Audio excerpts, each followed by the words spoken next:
மலரு சொல்றாங்க சுரேஷ் கிட்ட, உன் வேலைய நீ பாத்துக்கிறாம எதுக்கு தங்கராசன சொல் பேச்ச கேட்டுக்கிட்டு இருக்க?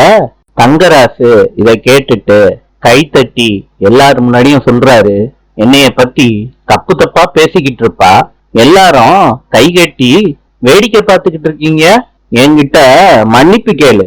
மலர் சொல்றாங்க, என்ன மன்னிச்சிருங்க. பாக்யராஜ் சோகமா இருக்கிறத பார்த்துட்டு அவங்க ஃப்ரெண்டு கேக்குறாங்க, வீட்ல என்ன நடந்துச்சுன்னு. பாக்யராஜ் எல்லா விஷயத்தையும் ஃப்ரெண்டு கிட்ட சொல்றாரு.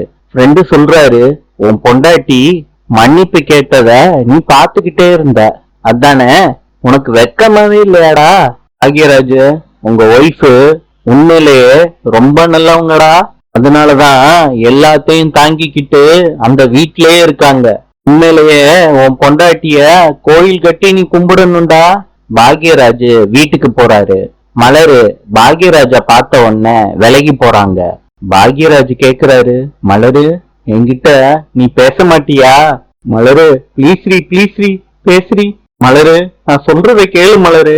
மலரு, எங்க போற? நான் கெஞ்சி கேக்குறேன், சாரிடி. மலரு பாக்யராஜ திரும்பி கூட பார்க்க மாட்டேறாங்க. நாளை சந்திப்போம்.